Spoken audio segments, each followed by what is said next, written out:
Rekonsiliasi nasional. Diakui banyak kalangan, pemilu 2024 telah menguras energi bangsa ini. Begitu juga batin masyarakat kita telah lama sesak akibat berbagai peristiwa yang menggerogoti batin. Dan ini biasa terjadi di setiap kontestasi 5 tahunan sejak reformasi. Dalam suasana semacam ini, kita semua tentu memerlukan suasana kejiwaan yang lebih menyegarkan. Semua perlu kembali berpelukan dan berjabat tangan. Sebab setiap kelelahan memerlukan istirahat sejenak, melemaskan otot-otot akibat ketegangan berkepanjangan. Bangsa ini memerlukan untuk kembali melakukan rekonsiliasi jika sekiranya selama ini kita saling berjauhan, saling memalingkan muka, dan berseteru satu sama lain.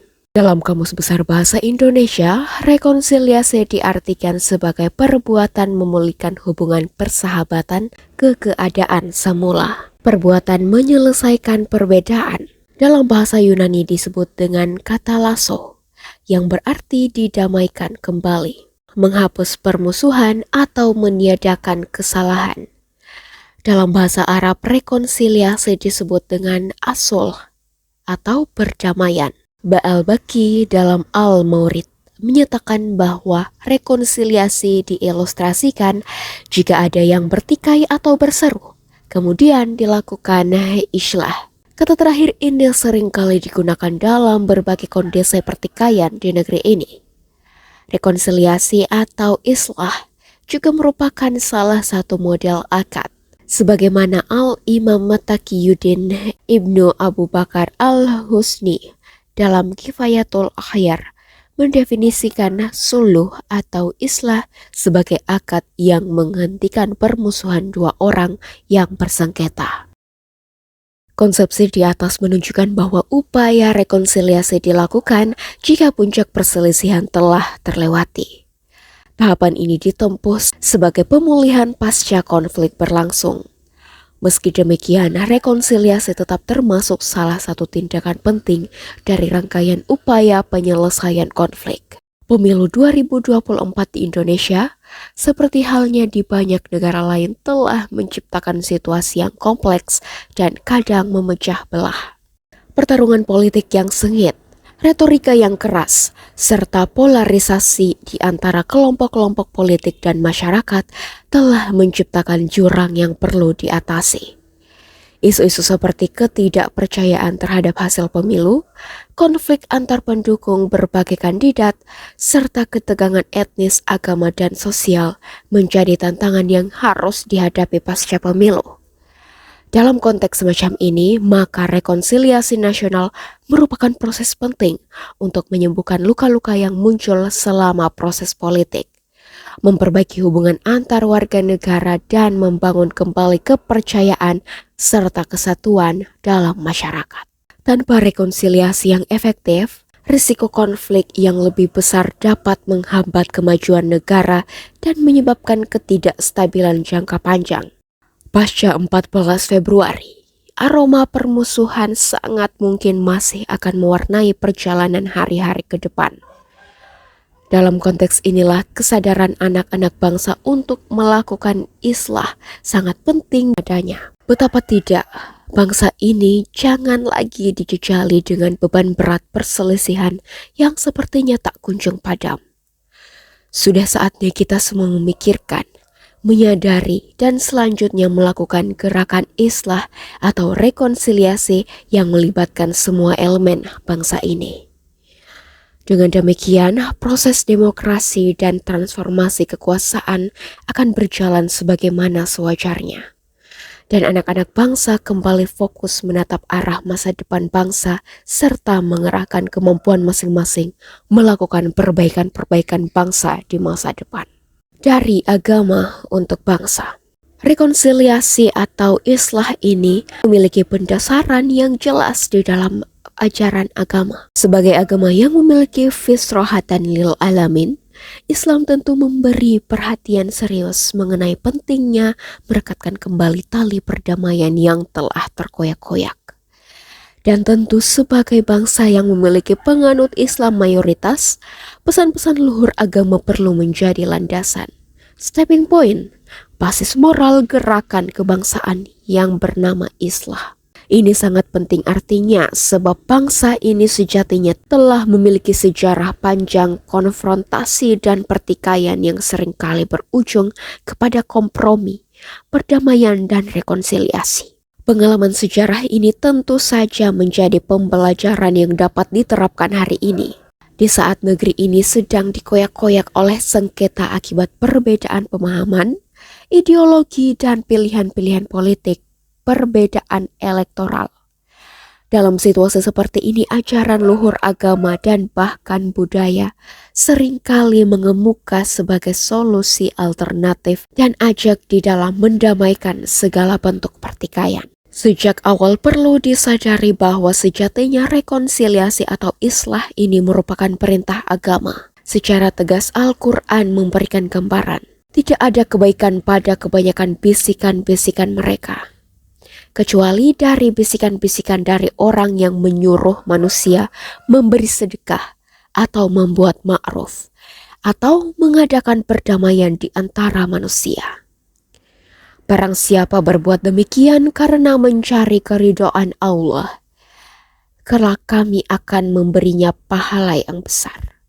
Quran Surah An-Nisa ayat 114.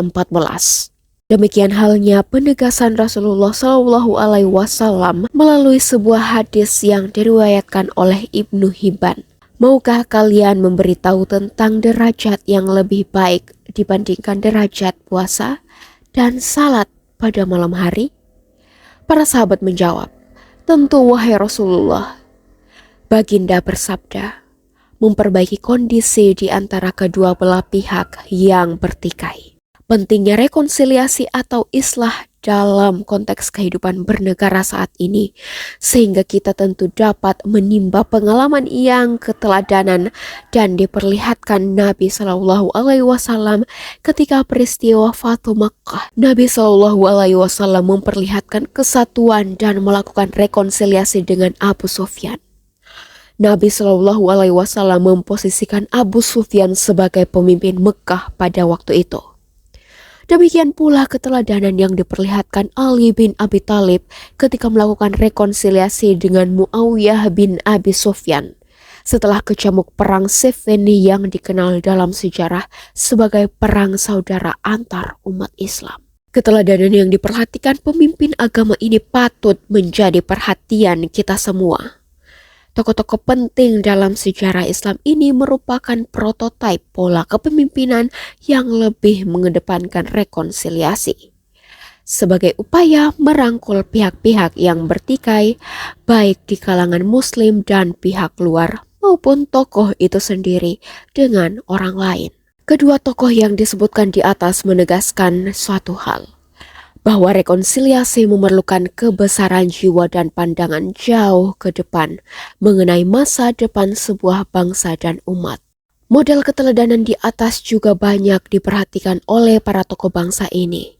Sejak awal kemerdekaan hingga saat ini kita masih menyaksikan islah ini sebagai kemestian sejarah. Sebab kepentingan bangsa sesungguhnya lebih diutamakan ketimbang larut dalam pertikaian yang mungkin tanpa ujung. Perselisihan karena perbedaan elektoral dalam perbedaan ideologi sejatinya tidak boleh mengorbankan persahabatan dan persaudaraan sebangsa serta kepentingan bangsa yang lebih besar. Sejarah bangsa ini telah memberikan pembelajaran penting mengenai tokoh yang mengedepankan kepentingan bangsa secara keseluruhan ketimbang memperhatikan ego kekuasaan. Soekarno-Hatta, Presiden dan Wapres pertama RI, memberikan contoh terbaik soal ini. Meski di tengah perjalanan pemerintahan yang baru berumur jagung ini, perpisahan kedua duit tunggal ini tidaklah menepis realitas bahwa sejak lama mereka bersahabat. Di akhir hidupnya terbaring sakit, Bung Hatta mengunjungi sang sahabat yang sedang sakit. Keteladanan juga diperhatikan Kiai Haji Abdurrahman Wahid atau Gus Dur. Kalau menjadi presiden di negeri ini, ada satu momen Gus Dur mengunjungi Soeharto, sang mantan presiden. Padahal publik mengetahui sejak lama Soeharto tidak suka dengan gebrakan Gus Dur selama menjadi ketua PBNU dan aktivis pro-demokrasi. Banyak lagi kisah-kisah islah yang melibatkan tokoh besar di negeri yang dapat kita teladani, khususnya menghadapi hari-hari terakhir ini. Tentu sikap yang diperhatikan oleh para tokoh yang disebutkan di atas memperlihatkan bentuk keluruhan agama dan budaya yang mereka pahami dengan baik. Agama yang kita peluk memiliki basis moral yang kuat soal pentingnya membangun damai dan islah di tengah pertikaian. Demikian halnya budaya di negeri ini menekankan pentingnya menjalani kehidupan yang guyup dan harmoni. Pertikaian apapun bentuknya hanyalah riak-riak kecil yang pada akhirnya akan menggiring integrasi sosial yang semakin kuat di sebuah komunitas budaya. Walhasil agama, terutama agama Islam, telah menyiapkan perangkat dan basis moral pembentukan sikap damai dan islah bagi negeri ini. Sebagai orang Islam, tentu ajaran moral ini sangat urgen dipraktikkan di negeri yang sangat majemuk ini. Kita sesungguhnya mengenal trilogi persaudaraan yang mengikat kuat semua elemen bangsa ini. Trilogi ini yakni Ukhuwah Islamiyah atau persaudaraan seiman seislam, Uswah Basyariyah atau Insaniyah atau persaudaraan kemanusiaan, dan Ukhuwah Wataniyah atau persaudaraan sebangsa tanah air. Wallahu alam bisyawab.